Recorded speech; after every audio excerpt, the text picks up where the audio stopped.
If this happens, what Tesla's about to do, and what I think that they're going to do, then I easily see Tesla hitting $1,000 per share. Like, it's insane. And there's data behind it as well that I think what I'm thinking may happen.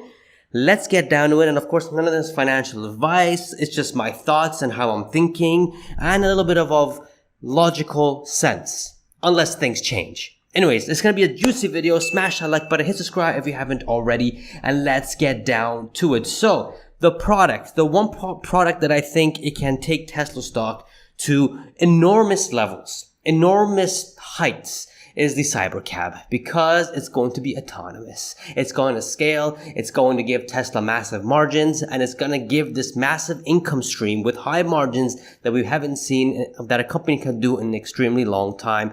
Like, I think Apple with their services are doing great. Amazon with their AWS, they're doing fantastic. This is going to be Tesla's AWS and services from Apple and stuff like that. It's massive, but I think bigger and orders of magnitude bigger here. Sawyer Merritt says here, news, Tesla will put a steering wheel and pedals in the Cybercab if that's what regulators require, according to Tesla chair Robin Denholm. In the article here, this is what it says. Recent comments from Tesla board chair Robin Denholm signaled that the automaker was eyeing design compromises to make the Cybercab street legal, despite Musk's attachment to a more autonomous model. Denholm acknowledged that Tesla had become amenable to adding pedals and a steering wheel to the Cybercab to sidestep regulatory hurdles. If we have to have a steering wheel, it can have a steering wheel and pedals.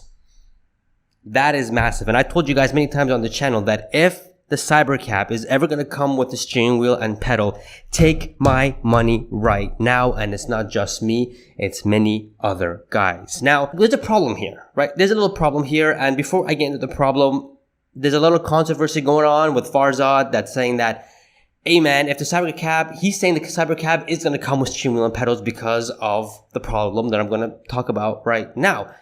And honestly, I don't see a problem with that. I don't see a problem with that.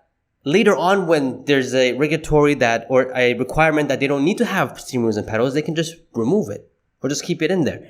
It doesn't matter. What I care about the most is how fast can we get these Cybercabs on the road, because the price point will sell like hotcakes. I'm telling you that right now. And then afterwards, I mean, selling the car is one thing, but it's not the main thing. It's the thing afterward that's going to allow us to see this, the autonomous ride hailing, the FSD subscription, the robotaxi fees and all that kind of stuff. That's the bigger picture. The faster and more we can get these Cybercabs on the road in people's hand and get this into the network, the quicker we can get to that, and the more revenues and profits that can go. So what's the problem here? The problem here is that right now in the US, not globally, but in the US, globally is just a whole different world. But in the US, NHTSA, or the National Highway Traffic Safety Administration, they require a steering wheel and pedal in autonomous vehicles beyond 2,500 made annually. So to build more than 2,500 Cybercabs, Tesla would have to add a steering wheel and pedal, unless things change, unless NHTSA comes out and say that, okay guys, up until 10,000, for example, because I don't think they're going to say,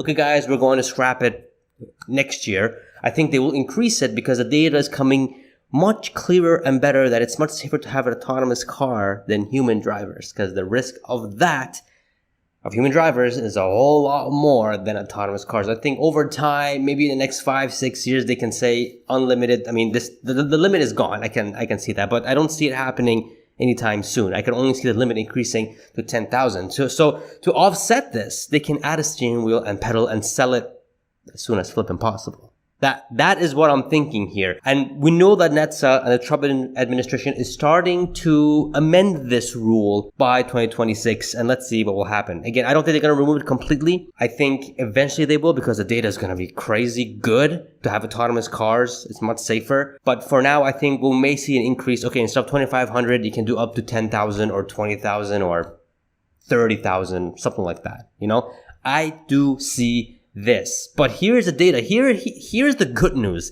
Whether it's a steering wheel or not, the good news is that if Tesla decides to put the steering wheel and the pedal into the Cybercab, there's actually a lot of people will buy this car. The data is overwhelmingly amazing. I asked Grok about this to go into data to see how many percent of people are driving solo, 2 people in a car, 3, 4 people in a car, because the Cybercab can fit to 2 people at the moment, or so we think. There's some images coming out that it may be up to 4 seats. I'll get to that in a bit. Let's just go through the data first. Grok says here that over 90% of the US commutes involve vehicles with 4 or fewer occupants, and 80% of all commute trips are made by solo drivers. Key data, US Census Bureau and NHTSA 2023-2024 data. Average vehicle occupancy for work commutes, 1.1 people. Like that is insane. That is the average. Solo drivers, 66 to 80% of all commute trips. 2 plus occupants, 20-24%. 4 or fewer occupants, 96%. This means that only 4 to 6% of commute vehicles carry 5 or more people. Example, van pools, large car pools, and around 99% of commute vehicles have 6 seats or fewer. 80% of commutes are solo, and 95% involve 4 or fewer people. That is insane data coming out from the US. Oh, but Pejjy, we need to impact it globally, not just the US. What's happening in, other countries and other big markets, not the Western world, in China, all that kind of stuff. Well, I asked Grok about this, and he made a beautiful chart right here. Take a look at this chart. United States, 70 to 80%, average occupancy 1.1. Canada, 78%, 1.12. EU, 27 countries in EU, 70 to 75% are practically solo drivers. 1.15 to 1.2. UK, 73%, Australia, 77%, average Western world, 75 to 78%, around 1.3 average occupancy per vehicle. That is insane. Bottom line, 75 to 80% of all commutes in the Western world are solo drivers.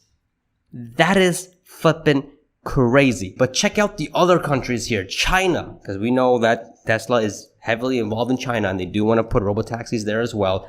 60% is solo. 60% and fewer than 4, 85%. India, 45% and increasing. And Africa, 40% and increasing. India, the reason why it's 45% is because it's not a rich country yet, but as the years go on, the wages are going up, their GDP is going up, people are getting more wealthier, they will be buying cars, and this percentage of solo driving, commuting per person and trip is going to increase, and same with China. China is already on the rise for this. And then Grok sums it up why this is a gold mine for AVs like the Cybercab. 2-seater AVs like the Cybercab can serve 80% of trips with 0 waste. That is flipping important. Why is it important? It comes back to this chart right here.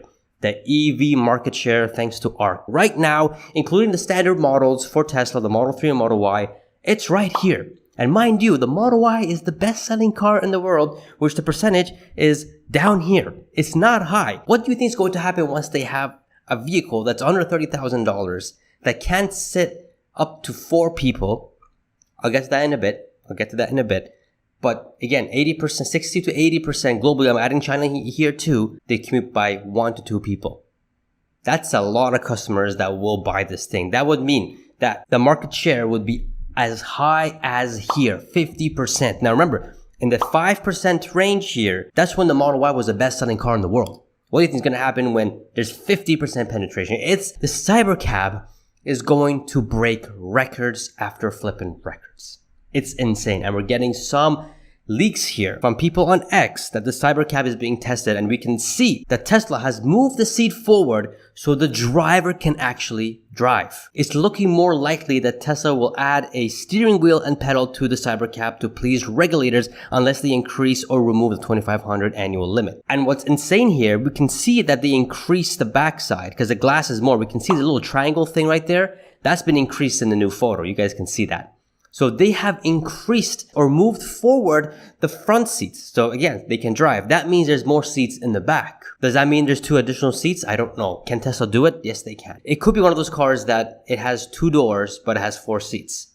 It could be that. But again, if this car is $25,000, $30,000 with including FSD, this is going to be a big hit everywhere because eventually all cars are going to be autonomous. And if the Cybercab is out there in masses, I mean, we already have the Model 3 Y, S, and X's out there, and they can turn to robotaxis instantly. But this car is a dedicated autonomous car. And if regulators do want to limit this, Tesla can go around and just add a steering wheel and pedal. It doesn't have to be the real pedal or the real steering wheel. Pedal, I guess you can't really fake that, but you can put that. And then they can adjust it out when it's free, when the rule is gone. This way, it doesn't get delayed for another time. So they can push the Cybercab as soon as up. This means that this car could be the Model 2 that we've all been waiting for, and Tesla can sell a whole bunch of these and make a whole bunch of money off of it in the robotaxi network, including FSD. Because I think this car, this Cybercab, robot on wheels, is going to be coming with a condition that you have to buy this car with FSD, either subscription or one-time fee. But I think it's going to be subscription because if the car is $25,000 and you got to pay the one-time fee, that's $32,000. Right? That's not really, I mean, that's still low, but the whole point of this car is to make money from it, is to get ride hauling out there, is to get into the robotaxi. And it makes sense to sell the car for $25,000 and charge in the beginning $99 a month and then increase it to $199, $299, depending how Tesla wants to do it. But I think they will increase that over time. If this happens, guys, the scalability of the Cybercab, again, every 5 seconds, the Cybercab is going to be built with cost below $15,000, and they're going to sell it for upwards of $25,000, plus a subscription fee, plus the FSD subscription fee, plus, God, I'm so excited, plus the robotaxi. We're looking at a massive industrial flipping new industry being made with robotaxis at a very fast scale, crazy scale, and cheaper than the competition. And we're going to see the margins go up like insane. And I can see this happening so soon. So flipping soon. Here is another angle of the Cybercab. The design does look different. Of course, the picture looks a bit weird, but it does look a bit different. Same thing here in another picture. We can see it looks a little bit more slim. It looks like something's been pulled forward. Seats. And we got Elon Musk changing his profile pic to the Cybercab back end. The future is autonomous, which is facts. And on top of that, we are seeing Tesla posting 30 new positions tied to Cybercab production, all based at the company's Gigafactory facilities located just outside of Austin. So they are looking at this. And if this thing happens, and I do think it will happen, again, it's all based on regulators. And if they can eliminate or increase the 2,500 limit, I mean, they have to eliminate that if Tesla wants to go crazy without steering wheels and pedals. But either way, Tesla wants, they're going mass production Q2 of 2026. And I think although it's going to be for Teslas only for a bit, I think near the end of 2026 or probably beginning of 2027, they're going to sit down and say, all right, if the limit is still 2,500 or maybe move it to 10,000, we have to sell this with steering wheels and pedals so we can sell this at a mass scale. We want to sell millions of these and add them to the robotaxi network because that's where the main meat of the profits are.